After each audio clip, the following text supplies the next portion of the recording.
Excuse my French. But what the fuck, France? This essay was written by Mario V. Melendez and posted on his Facebook page in November 2015 in reaction to the two major Muslim terrorist attacks in France that year, one at Charlie Hebdo and the other at the Bataclan Theatre. Here goes. Excuse my French, but what the fuck, France? Part 1, November 19th, 2015. Now that the sex-obsessed mastermind of the Paris massacre has been sent to Allah for an orgasmic orgy with his quota of 72 doe-eyed virgins, maybe I can finally say my piece. Sorry, but I won't be politically correct. I feel for the victims and their families, but if France expects sympathy from me, forget it. It seems to me to be basic logic. A nation's immigration policy should always be for the natives' benefit, not the immigrants. If an immigrant will be a liability to the country's natives, he should be barred from entering. If he'll be an asset to them, let him in. It's called meritocracy, and it's always a good policy in any human affair. Despite what the Statue of Liberty says, America has no perpetual moral obligation to take in the tired, the poor, the huddled masses yearning to breathe free, the wretched refuse of teeming shores, the homeless, tempest-tossed. Besides, it's just a poem by a socialist, not a constitutional amendment. Yes, they were welcome once upon a time when a young fledgling nation was in dire need of manpower to run its factories and farms. But America is way past that now, so you bleeding hearts at La Raza and Pueblos sin Fronteras, get over it. Another basic logic to me is this. A nation's immigration policy should be pro-assimilation to the culture of the natives and not the other way around, or it defeats its purpose. In fact, immigration reforms were legislated by America, notably from the 1920s to the 1960s, to practically put a moratorium on immigration. That's not only because we already had enough immigrants, but also to give those already here a chance to fully assimilate and acculturate to their new country and fully become Americans first, before more waves of immigrants are allowed in. And it worked. Studies show those earlier immigrants have become more Americanized culturally than those who arrived later. But in today's misplaced obsession for multiculturalism and political correctness, those two very basic logic that I mentioned are lost not only to America, but also to Europe, particularly France. And when history is written later about this, I will surely be proven right that irrational and irresponsible immigration policies are where the bloody carnage in Paris has its roots. That's the end of part 1. Excuse my French, but what the fuck, France? Part 2, November 20th, 2015.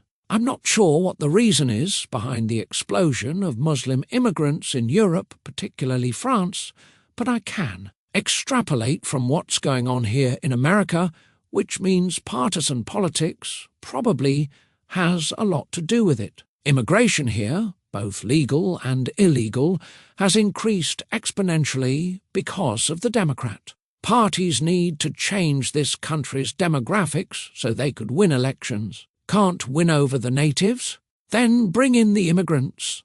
They always vote Democrat, so they're an asset to that party. The Republicans have no choice but to play along, afraid of antagonizing the immigrant community. But being an asset to the country in general should be the only basis for immigration, not being an asset to a political party in particular. I know socialism, with all its promises of cradle-to-grave entitlements, is very popular, and there's no shortage of cynical, opportunistic politicians in Europe, as well as here in America, willing to exploit it. There's a symbiotic I-scratch-your-back-you-scratch-mine relationship between the Democratic Party and immigration.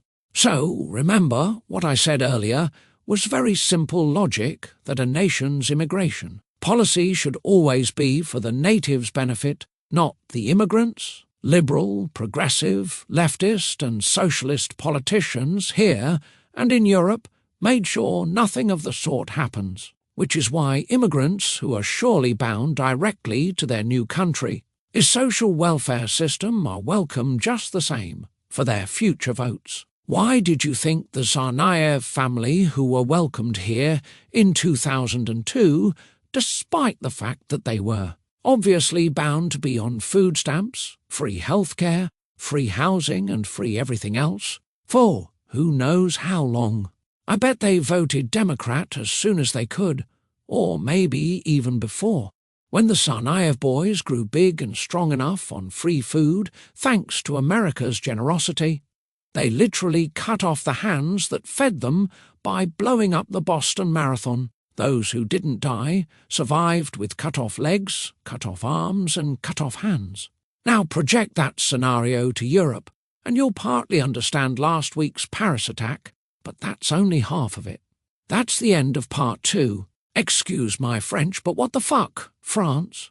Part 3. November 22nd, 2015. Here's the other half of what is really a ticking time bomb in the midst of Europe. No thanks to a massive influx of Muslim immigrants. This is where political correctness will eventually cost innocent lives, as it did in Paris last Friday the 13th and last January 7th at the Charlie Hebdo massacre. On the pretext of multiculturalism, natives are practically bullied by political correctness into bending over backward to tolerate immigrants who don't want to part ways from their alien way of life at the expense of the country's budgetary resources, traditional values, and even laws. In Europe, as in America, Sharia law is slowly creeping up the legal system so that Muslim immigrants are placed above and beyond local laws and into another set of laws, custom, made just for them. How that even makes sense on any level escapes me. Making matters worse, there are certain enclaves that have turned into the modern-day version of the Wild Wild West. In Europe, they're called no-go zones, entire neighbourhoods which are controlled exclusively by Muslim immigrants and beyond the reach of law enforcement.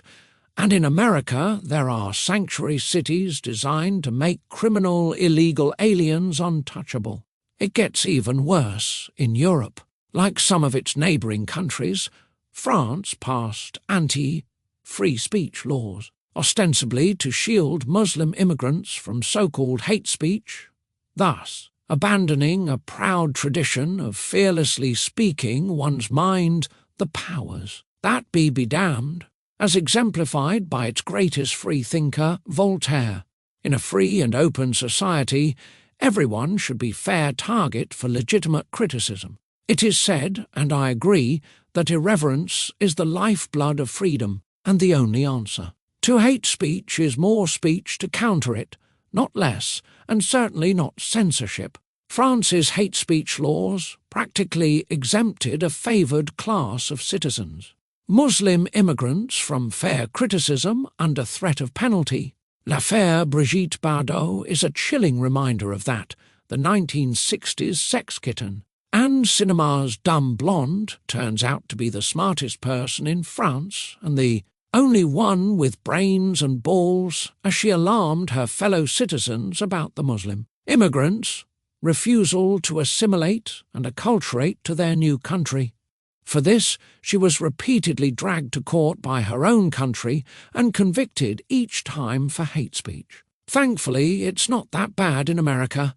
Not yet, anyway. And speech like Bardot's will only get you marked, targeted and shamed as a racist and Islamophobic, not dragged to criminal court. Earlier, I said that another very simple logic is that a nation's immigration policy should be pro-assimilation to the culture of the natives and not the other way around, or it defeats its purpose. Political correctness in Europe and in America made sure nothing of the sort happens either, just as partisan politics is making sure being a liability to the natives is no obstacle to immigration. It doesn't take a rocket scientist to know that a whole community of immigrants that refuses to be part of their new country's social and cultural fabric and expects the host to bow to it instead will only lead to tragic consequences for that country. Even Brigitte Bardot knows it. So now we have a time bomb that has been left ticking for decades and eventually blew. Up in Paris twice this year, last Friday the 13th and last January 7th. For both, I'm sorry, but I put the blame squarely on France. That's the end of part 3. Excuse my French, but what the fuck, France? Part 4. November 24th, 2015. Today that the French Prime Minister, François Hollande, is here in America, I'm dying to ask him a few simple questions. Didn't you learn anything from the Charlie Hebdo massacre just 10 months ago? Why didn't you ramp up your country's security after that? If you did, how could a terrorist conspiracy as huge and widespread as the last one escape your intelligence surveillance?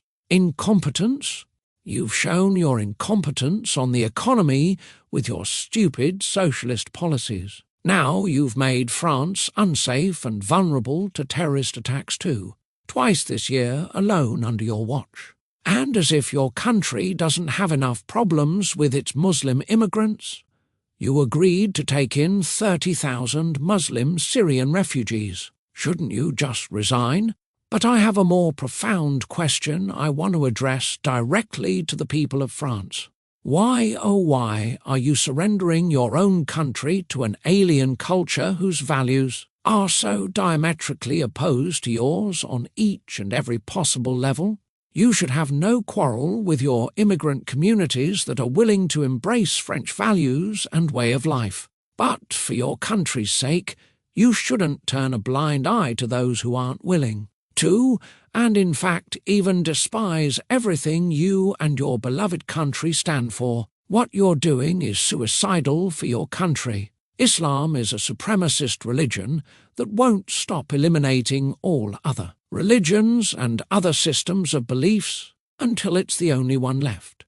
You don't believe me?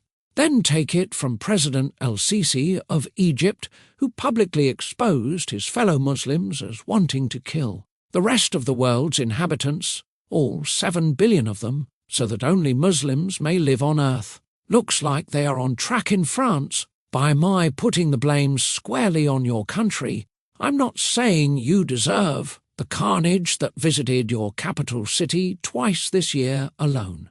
I'm only saying you should have been able to anticipate and avoid it by putting a stop to the growing Islamization of your country long before your homegrown Islamic terrorists struck. In 2004, Brigitte Bardot said this: "Over the last 20 years we have given in to a subterranean, dangerous and uncontrolled infiltration which not only resists adjusting to our laws and customs, but which will, as the years pass, attempt to impose its own." This year, that prophecy was fulfilled, not once, but twice. If only France heeded Barbot's warning instead of prosecuting her for hate speech, French blood wouldn't have been spilled in Paris. But hey, madames and messieurs, it's your country. If you want to flush it down the toilet, go for it, guys. I'm only sad that America bothered to liberate you from Hitler when it turns out you cowards are so willing to swap one form of fascism with another. Voltaire must be turning in his grave. I opened this epic rant against France with the sex-obsessed mastermind of the Paris massacre, who has been sent to Allah for an orgasmic orgy with his quota of 72 doe-eyed virgins. I'm sure he died with a raging hard-on and so ready to ejaculate. I have bad news for him. It involves something dried and shriveled. Oh, that's the end of part 4. Excuse my French, but what the fuck, France? Conclusion, November 25th, 2015. Now let me break the bad news directly to the sex-obsessed ringleader of the Muslim terrorist attack in Paris, who's been tracked down blown up to smithereens in a blaze of glory, and is now very, very dead. Hey, dude, forget about the 72 doe-eyed virgins you died for. Looks like you're not going to get any to fornicate with in paradise after all. If only you bothered to read my brilliant essay last January before killing and being. Killed for those miserable imaginary virgins said to be black-haired and doe-eyed. Yes, that's how they're described in some hadith, the body of texts from various, supposedly, authoritative sources that are supposed to fill in where the Quran is silent. Here's an excerpt from my epic rant for Islamic Reformation. Here goes. Unbeknownst to many, including even Muslims, there's no universal unanimity among Islamic scholars on the reliability of the hadith as faithful interpretation or annotation of the Quran, many of which are said to even contradict each other. In fact, there's not a shortage of scholarly literature that claims that. Of the tens of thousands of hadiths, most are of questionable origin. If it turns out that hadith is fraudulent after all, then the Muslim terrorists who massacred the cartoonists in Paris were duped, and that they're not really martyrs, but just plain bloodthirsty, sociopathic murderers. Worse for them, they're not bound to get their prized 72 doe-eyed virgins in paradise. A claim so plainly phony on its face, we need no Islamic scholar to tell us so. But if you must, go ask a nerdy German scholar of Semitic languages and Islamic esoterica named Christoph Luxemburg and prepare to be shocked by his scientific research on the matter. That is, if you can find him, since he's reportedly in hiding from Muslim extremists who are not amused at his scholarly research that yielded him, suffice it to say here, and I kid you not, a very rare variety of dried, shriveled fruit. Professor Luxemburg concludes that's all martyrs are getting, not virgins. End of excerpt. There. No 72 virgins, just 72 pieces of prunes. So, dude, you just traded having sex with donkeys in life. Admit it. With having sex with prunes in the afterlife. Enjoy it, you dumbass, asshole motherfucker. That's the end of the series of Mario V. Melendez entitled Excuse My French, but what the fuck, France? Written in November 2015. It's just one of many long-form posts on his Facebook page, dedicated mainly to conservatism, with a spattering of posts on other subjects, from history to the humanities, and more in between.